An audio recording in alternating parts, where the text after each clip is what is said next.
Hello जय हिंद दोस्तों, मैं Rahul Singh Rahul wifi T में आपका हार्दिक स्वागत और अभिनंदन करता हूं। दोस्तों, एक बार फिर हम आपके समझ ग्राम पंचायत अधिकारी एवं समाज कल्याण पर्यवेक्षक के समान अध्ययन के क्वेश्चन लेकर के हाजिर हो चुका हूं। जी हाँ, 22-23 दिसंबर को जो आपका एग्जाम होना है उसके संबंध में मोस्ट इंपॉर्टेंट 20 क्वेश्चन लेकर के हाजिर हो चुका हूँ मित्रों, जिसका वीडियो का उद्देश्य है आप कितना हो तैयार। इस उद्देश्य से ये क्वेश्चन तैयार किए गए हैं आपके लिए मित्रों। तो हम क्वेश्चन शुरू करने से पहले चाहेंगे हमारे चैनल पर जो हमारे मित्रगण पहली बार आए हैं, हमारे चैनल को सब्सक्राइब कर लें तथा बगल में लगे बेल आइकन के बटन को दबा लीजिए ताकि आने वाली हर छोटी बड़ी सूचनाएं जो उत्तर प्रदेश अधीनस्थ सेवा चयन आयोग के संबंध में हो आप तक हम पहुंचा सकें। और लगातार, जी हाँ, लगातार ग्राम पंचायत अधिकारी और ग्राम विकास अधिकारी के जो भी प्रैक्टिस सेट हैं आपके लिए, चाहे वो हिंदी हो, जीएस हो या सामान्य बुद्धि से हो, आप तक हम आसानी से पहुंचा सके। ठीक है मित्रों, तो बिना समय का नुकसान किए हुए सीधे मैं क्वेश्चन की तरफ बढ़ूंगा। उससे पहले मैं ये आपको बताना चाहूँगा, अगर आप हमारे अन्य और भी वीडियो जो प्रैक्टिस सेट मैंने तैयार किया है ग्राम पंचायत अधिकारी ग्राम विकास अधिकारी के लिए, उसे देखना चाहते हैं तो आप डिस्क्रिप्शन बॉक्स में जा करके वहाँ से आप हाँ, हमारे वीडियो को देख सकते हैं मित्रों। और मैं जैसा कि आपसे पहले भी बताता आ रहा हूँ कि आप कमेंट बॉक्स में ज़रूर लिखा करिए कि आपने कितने अटेम्प्ट किए हैं और आपके कितने क्वेश्चन सही हुए हैं। तो फिर मैं उस स्तर से क्वेश्चन लेकर के आपके लिए फिर से हाजिर हूँगा और भी अच्छे स्तर से क्वेश्चन लेकर के आपके समझ आऊँगा, ताकि आपके जो एग्ज़ाम 22 और 23 दिसंबर को होना है वह आपका अच्छी ही नहीं बल्कि बहुत ही अच्छी तैयारी उस एग्ज़ाम के दृष्टिकोण से आपका हो सके। ठीक है मित्रों, तो बिना समय का नुकसान किए हुए सीधे हम बढ़ते हैं क्वेश्चन की तरफ। मित्रों, तब आपकी स्क्रीन पर आ चुका है पहला क्वेश्चन। आप देख सकते हैं कि 50 रुपये के नोट पर हस्ताक्षर कौन करता है। आपके पास चार ऑप्शन हैं, देख सकते हैं स्क्रीन पर। ए राष्ट्रपति, बी प्रधानमंत्री, सी वित्त मंत्री, डी गवर्नर भारतीय रिजर्व बैंक। कौन कर सकता है मित्रों? आपके पास चार ऑप्शन है, 10 सेकंड का टाइम है आपके पास, आप इस पर टिक करिए। उसके बाद में इस क्वेश्चन का आंसर आपको बताता हूँ, है ना। चलिए, 10 सेकंड आपके लिए।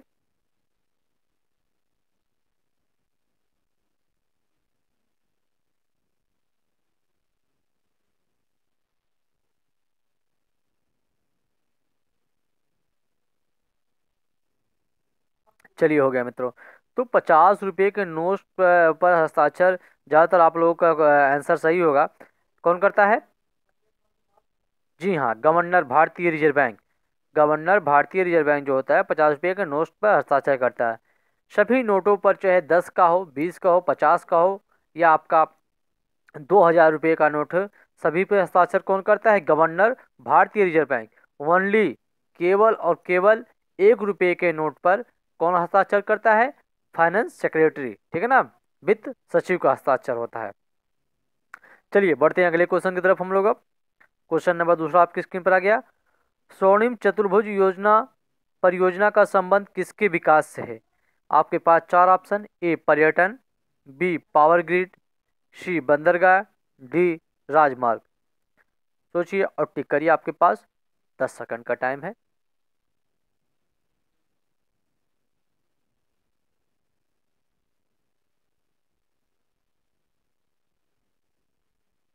चलिए, हो गया मित्रों। तो ऐसा कि आप लोग जानते भी होंगे कौन सा है स्वर्णिम चतुर्भुज परियोजना का संबंध किसके विकास से है मित्रों? वो आपका किससे है? राजमार्ग, है ना। राजमार्ग के विकास से आपका स्वर्णिम चतुर्भुज योजना जुड़ा हुआ है ना। और इसकी किसके कार्यकाल में की गई थी? जी हाँ, हमारे स्वर्गीय प्रधानमंत्री भारत रत्न श्री अटल बिहारी वाजपेयी जी के शासनकाल में स्वर्णिम चतुर्भुज परियोजना का शुभारंभ किया गया था। सभी हाईवे को कितना 4 लेन बनाने के दृष्टिकोण से, है ना। चलिए, अब बढ़ते हैं अगले क्वेश्चन की तरफ हम लोग। चलिए, इसी श्रेणी में अगला क्वेश्चन आ गया, आपकी स्क्रीन पर देख सकते हैं। भारतीय सेनाओं का सर्वोच्च अधिकारी है। आपके पास चार ऑप्शन। ए राष्ट्रपति, बी उपराष्ट्रपति, सी प्रधानमंत्री, डी रक्षा मंत्री। तो आपके पास 10 सेकंड का समय है मित्रों, आप इस पे सोचिए और अपना टिक करिए।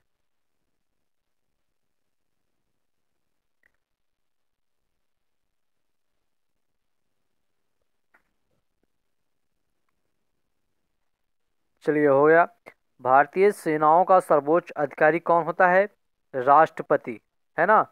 भारतीय तीनों सेनाओं का जो सर्वोच्च अधिकारी होता है वो होता है राष्ट्रपति। वायुसेना, थल सेना और जल सेना तीनों का जो सर्वोच्च अधिकारी होता है वो राष्ट्रपति होता है। तो इस समय राष्ट्रपति कौन है, जैसा कि आप लोग जानते होंगे, महामहिम श्री रामनाथ कोविंद, है ना। चलिए बढ़ते हैं अगले क्वेश्चन की तरफ। अब अगला क्वेश्चन आपकी स्क्रीन पर आ गया कि भारत का सर्वोच्च न्यायालय स्थित है। बेहद ही सिंपल क्वेश्चन, लेकिन कई एग्जामों में आपके प्रतियोगी परीक्षाओं में ये पूछा गया है। तो आपके पास चार ऑप्शन है: ए इलाहाबाद, बी लखनऊ, सी नई दिल्ली में, डी मुंबई में। सोचिए और टिक करिए, इस क्वेश्चन के आंसर दीजिए आप लोग।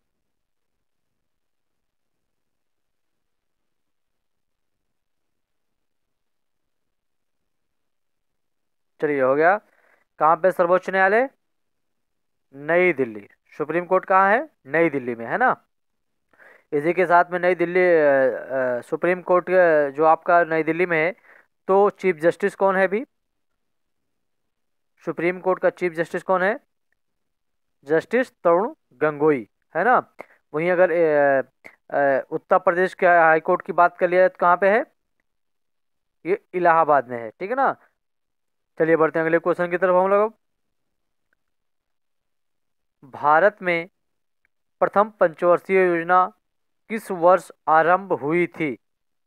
आपके पास चार ऑप्शन: ए 1950, बी 1951, सी 1952, डी 1953।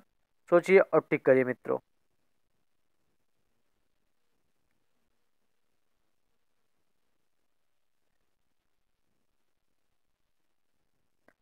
चलिए ठीक है। तो भारत में प्रथम पंचवर्षीय योजना शुरू करी गई थी, उस समय हमारे प्रधानमंत्री कौन थे? श्री जवाहरलाल नेहरू जी, है ना। तो ये स्टार्ट किया गया था कब? 1951 में, है ना। प्रथम पंचवर्षीय योजना शुरू की गई थी सन 1951 ईस्वी में, है ना। Option number B. चलिए बढ़ते हैं अगले क्वेश्चन की तरफ हम लोग। अब ये देख सकते हैं आपकी स्क्रीन पर आ गया स्मार्ट मनी। आप लोग सुने होंगे, स्मार्ट मनी शब्द का प्रयोग होता है। आपके पास चार ऑप्शन है: ए बैंक के चालू खाता में, बी बैंक के बचत खाता में, सी इंटरनेट बैंकिंग में, डी क्रेडिट कार्ड में। सोचिए और टिक करिए, आपके पास 10 सेकंड का टाइम है।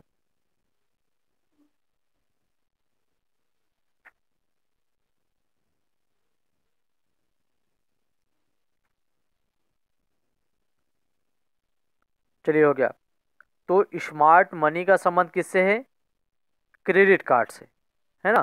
जैसा कि आप लोग जानते हैं, क्रेडिट कार्ड, इस पे ओवर ड्राफ्ट अगर कहा जाए कि अगर आपके अकाउंट में पैसा नहीं है तो भी आप इससे लेन देन कर सकते हैं, है ना।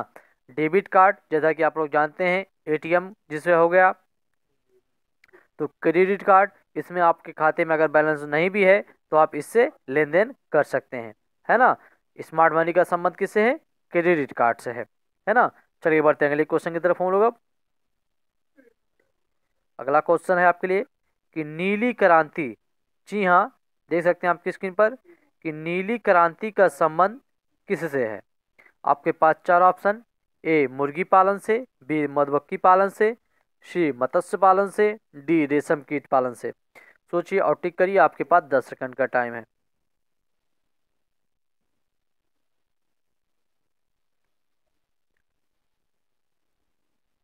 चलिए हो गया मित्रों, बहुत ही इजी क्वेश्चन आपके लिए, कई बार आपके एग्जाम में पूछा भी जा चुका है। तो किससे है नीली क्रांति का संबंध? मत्स्य पालन से, है ना।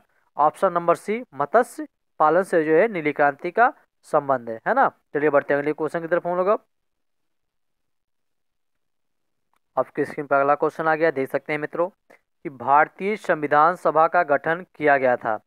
बेहद ही इंपॉर्टेंट क्वेश्चन, कई बार आपके प्रतियोगी परीक्षाओं में पूछा गया क्वेश्चन है कि भारतीय संविधान सभा का गठन कब किया गया था। आपके पास चार ऑप्शन है: ए भारत सरकार अधिनियम 1935 के अंतर्गत, बी क्रिप्स योजना 1942 के अंतर्गत, सी कैबिनेट मिशन योजना 1946 के अंतर्गत, डी भारतीय स्वतंत्रता अधिनियम 1947 के अंतर्गत। सोचिए और टिक करिए, आपके पास 10 सेकंड का टाइम है।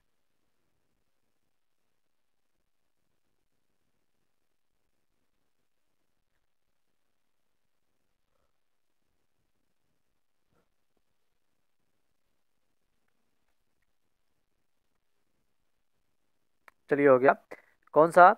भारतीय संविधान सभा का गठन किया गया था कब? कैबिनेट मिशन सन 1946 के अंतर्गत, है ना।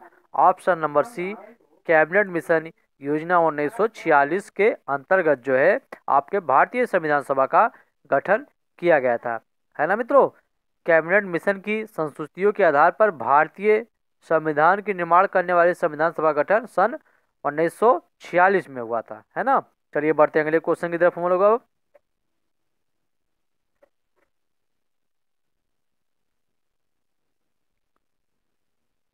अगला क्वेश्चन देख सकते हैं मित्रों आप कि भारतीय संसद के दोनों सदनों की संयुक्त बैठक की अध्यक्षता करते हैं।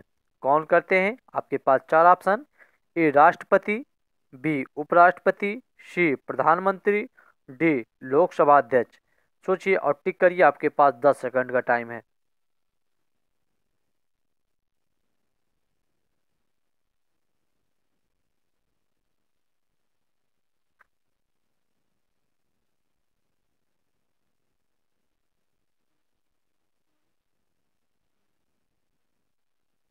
चलिए ठीक है, हो गया। तो भारतीय संसद के दोनों सदनों अर्थात लोकसभा एवं राज्यसभा का अध्यक्षता संयुक्त अगर बैठक होती है तो उसकी अध्यक्षता कौन करता है मित्रों? लोकसभा अध्यक्ष। ऑप्शन नंबर डी, लोकसभा अध्यक्ष संसद के दोनों सदनों अर्थात लोकसभा और राज्यसभा की संयुक्त बैठक की अध्यक्षता करते हैं। चलिए बढ़ते हैं अगले क्वेश्चन की तरफ हम लोग अब।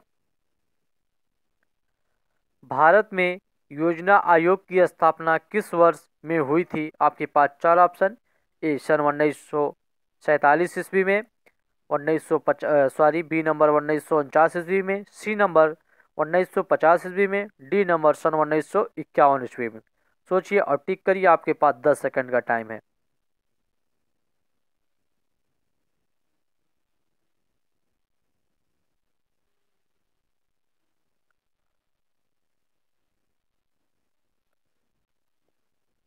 चलिए हो गया मित्रों।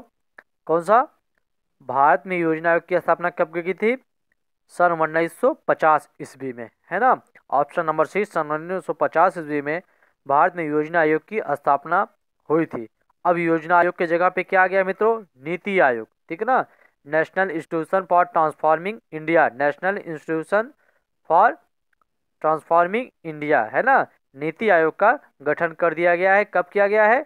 2015, ठीक है ना, जनवरी 2015 में नीति आयोग का गठन कर दिया गया है योजना आयोग की जगह पे।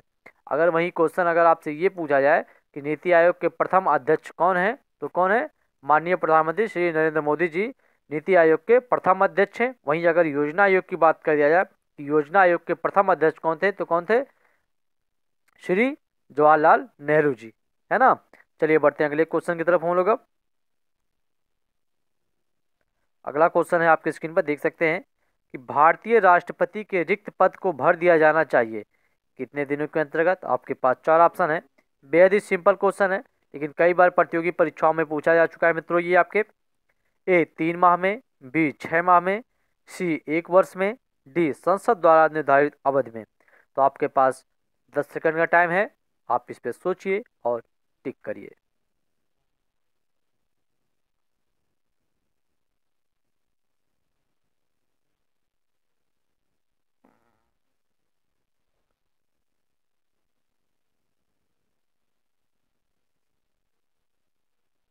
चलिए हो गया मित्रों। कितने? 6 माह में। अगर राष्ट्रपति का पद रिक्त है तो उसे 6 माह के अंतर्गत जो है मित्रों भर दिया जाना जरूरी होता है ना। कितने? 6 माह के अंतर्गत। ऑप्शन नंबर बी आपका इसमें से सही होगा, है ना। चलिए बढ़ते हैं अगले क्वेश्चन की तरफ हम लोग अब। बेहद इंपॉर्टेंट क्वेश्चन आपके लिए है ये। कई बार आपके प्रतियोगी परीक्षाओं में ये भी क्वेश्चन पूछा जा चुका है मित्रों कि राज्यसभा का विघटन कितने समय के बाद होता है? आपके पास चार ऑप्शन। ए 2 वर्ष, बी 5 वर्ष, सी 6 वर्ष, डी कभी नहीं। सोचिए और टिक करिए मित्रों, आपके पास 10 सेकंड का टाइम है।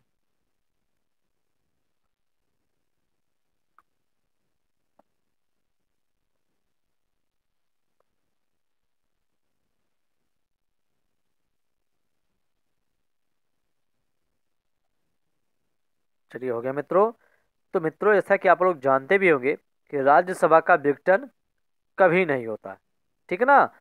आपका ऑप्शन नंबर डी होगा, कभी नहीं। जो है राज्यसभा का विघटन कभी नहीं होता, लेकिन प्रत्येक 6 वर्ष के अंतराल के बाद 2/3 राज्यसभा सदस्यों का कार्यकाल समाप्त हो जाता है और नए सदस्यों का चयन किया जाता है ना। वहीं अगर राज्यसभा की बात है, तो अगर लोकसभा की होता है कि लोकसभा का विघटन कितने समय के बाद होता है, तो कितने, जैसा कि आप लोग जानते होंगे कि 5 वर्ष के अंतराल पर लगातार जो है आपके आम चुनाव होते हैं, उसमें जो है लोकसभा का विघटन होता है, उसके बाद नई लोकसभा जो है गठन होता है ना। अभी आप जैसा कि जानते हैं कि लेटेस्ट आपके जो है अप्रैल मई में फिर से लोकसभा चुनाव होना है। तो जो 5 वर्षीय है वो आपका, उसके बाद 2014, सॉरी 15वीं, जो भी 14वीं या 15वीं लोकसभा आपका वो खत्म होगा, उसके बाद नया जो है लोकसभा कार्यकाल शुरू होगा, है ना। चलिए बढ़ते हैं अगले क्वेश्चन की तरफ इसी श्रेणी में। देख सकते हैं आपके स्क्रीन पर है, संविधान के अंतर्गत मूल अधिकारों का संरक्षक कौन है। बेहद इंपॉर्टेंट क्वेश्चन है मित्रों आपके लिए। ऑप्शन है आपके पास: ए राष्ट्रपति, बी मंत्रिमंडल, सी संसद, डी सर्वोच्च न्यायालय। सोचिए और टिक करिए, आपके पास 10 सेकंड का टाइम है मित्रों।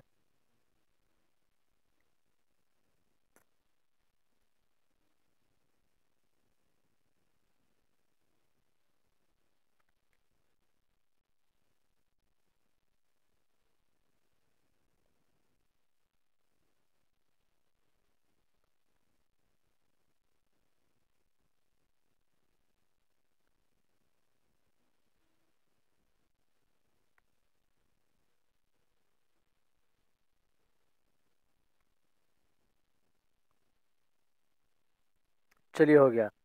तो मित्रों, संविधान के अंतर्गत मूल अधिकारों का संरक्षक कौन होता है मित्रों?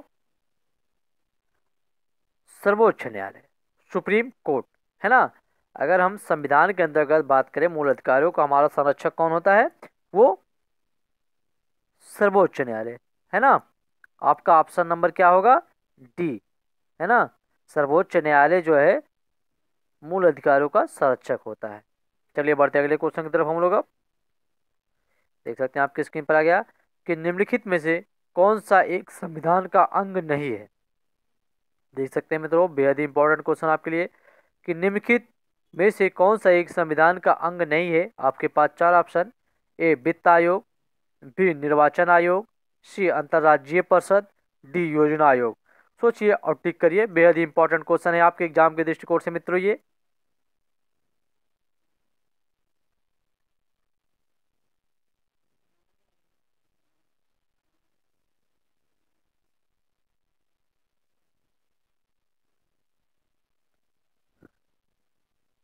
चलिए हो गया मित्रों।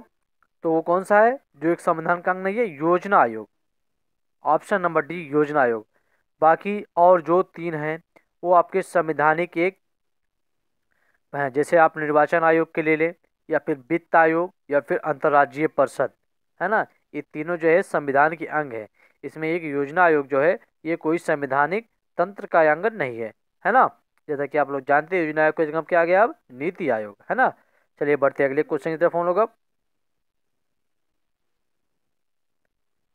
आपके स्क्रीन पर मित्रों देख सकते हैं आप कि राज्यसभा का पदेन सभापति होता है। बहुत ही इंपॉर्टेंट क्वेश्चन है मित्रों ये आपके लिए कि राज्यसभा का पदेन सभापति होता है। आपके पास 4 ऑप्शन: ए राष्ट्रपति, बी उपराष्ट्रपति, सी प्रधानमंत्री, डी स्पीकर। सोचिए और टिक करिए, आपके पास 10 सेकंड का टाइम है मित्रों।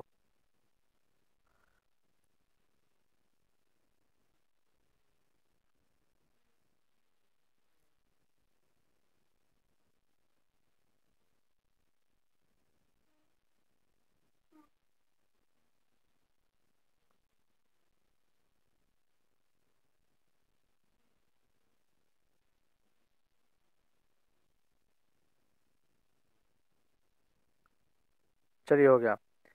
राज्यसभा का पदेन सभापति कौन होता है? वो आपका उपराष्ट्रपति होता है ना। अगर वहीं बात कर लें उपराष्ट्रपति कौन है? श्री एम वेंकैया नायडू, है ना। एम वेंकैया नायडू राज्यसभा के प्रदेश सभापति हैं, उपराष्ट्रपति हैं जो कि, है ना।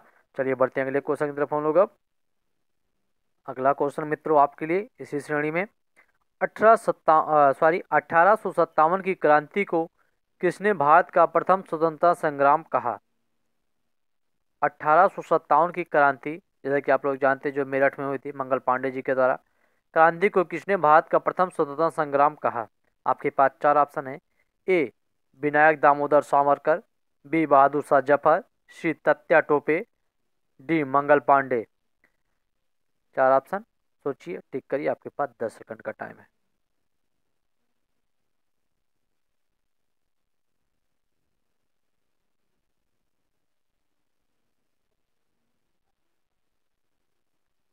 चलिए, हो गया। कौन? विनायक दामोदर सावरकर, है ना। Option number A Vinayak Damodar Savarkar ने 1857 क्रांति को प्रथम बार उन्होंने प्रथम स्वतंत्रता संग्राम कहा था, है ना। इनकी एक बुक प्रकाशित हुई थी मित्रों सन 1908 में। सन 1908 में इनकी ये प्रकाशित विनायक दामोदर सावरकर की प्रथम पुस्तक थी, क्या? First war of Indian independence, है ना। भारत का प्रथम स्वतंत्रता संग्राम। इस धारणा को जन्म दिया गया है कि 1857 का विद्रोह एक सुनियोजित राष्ट्रीय स्वतंत्रता संग्राम था, है ना, सुनियोजित था। चलिए बढ़ते अगले क्वेश्चन की तरफ इसी श्रेणी में हम लोग। अब अगला क्वेश्चन आपके स्क्रीन पर आ गया मित्रों, देख सकते हैं कि भारत में राष्ट्रीय जागृति का क्या कारण था? आपके पास चार ऑप्शन है। ए धार्मिक व सामाजिक पुनर्जागरण, बी यातायात व संचार के साधन, सी अंग्रेजी शिक्षा, डी उपयुक्त सभी। सोचिए और टिक करिए, आपके पास 10 सेकंड का टाइम है।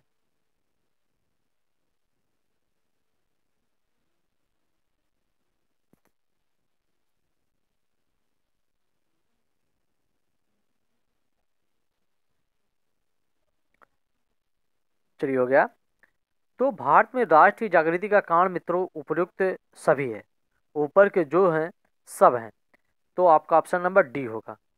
बात कर लिया जाए अगर धार्मिक व सामाजिक पुनर्जागरण की, ये भी एक राष्ट्रीय जागृति का बहुत बड़ा कारण है।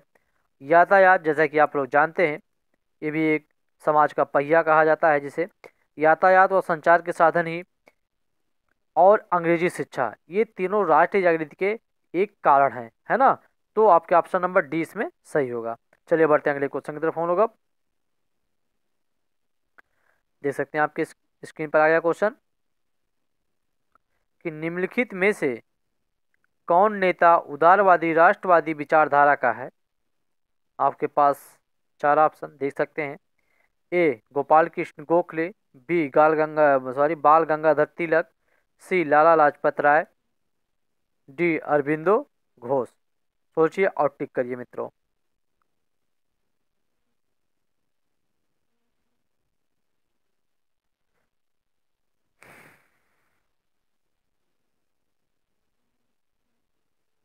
चलिए, हो गया। कौन? सॉरी, गोपाल कृष्ण गोखले, है ना। Option number A Gopal Krishna Gokhale जो थे राष्ट्रवादी विचारधारा के थे, उदार राष्ट्रवादी विचारधारा के थे ना। और बात करें अगर गोपाल कृष्ण गोखले के बारे में, सबसे बड़ी चीज़ जो है कि गोपाल कृष्ण गोखले एक उदारवादी राष्ट्रवादी विचारधारा के सदस्य थे ही, साथ में राष्ट्रपिता, जी हाँ, राष्ट्रपिता महात्मा गांधी ने इन्हीं को ही अपना राजनैतिक, ठीक है ना, राजनैतिक क्या गुरु माना था, है ना। गोपाल कृष्ण गोखले को ही राष्ट्रपति महात्मा गांधी ने अपना क्या माना था? राजनीतिक गुरु, है ना। चलिए बढ़ते हैं अगले क्वेश्चन की तरफ हम लोग। अब बंगाल का विभाजन कब किया गया था? आपके पास चार ऑप्शन है। ए 1902, बी 1904, सी 1905, डी 1910। सोचिए और टिक करिए मित्रों।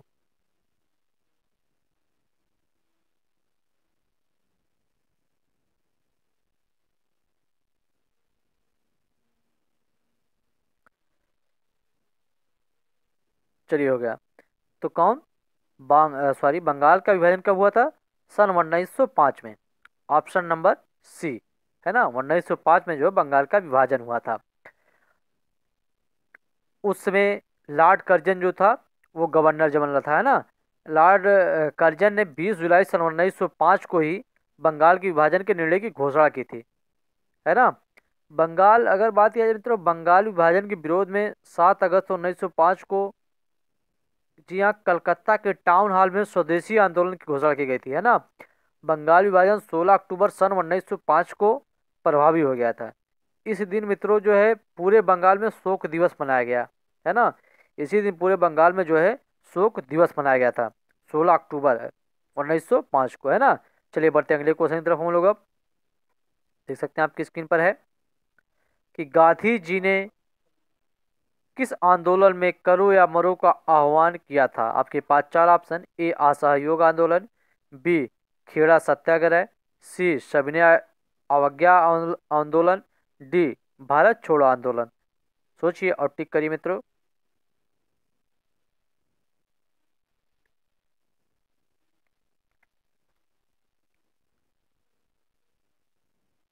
कब मित्रों?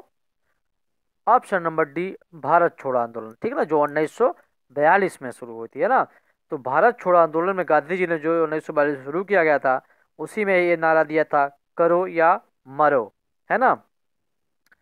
तो ठीक है मित्रों, ये 20 क्वेश्चन जो मैंने आपके लिए लेकर के हाजिर हुआ इस वीडियो में मित्रों। और निश्चित ही आप इसे कमेंट बॉक्स में जो बताइएगा आपने कितने अटेम्प्ट किए और कितने क्वेश्चन आपके सही गए मित्रों। कहीं ना कहीं इसी बेस पे जो है मैं और भी अच्छे अच्छे क्वेश्चन आपके लिए लेकर आऊँगा, जो आपके एग्जाम के दृष्टिकोण से बेहद इंपॉर्टेंट होंगे। और बस मेरा एक ही उद्देश्य है कि आप इस अपने जो 22 दिसंबर का एग्जाम होना है, उसके लिए अपने आप को इतना सशक्त कर लीजिए कि आपको किसी प्रकार से कोई दिक्कत ना हो रिटर्न एग्जाम के संबंध में, है ना।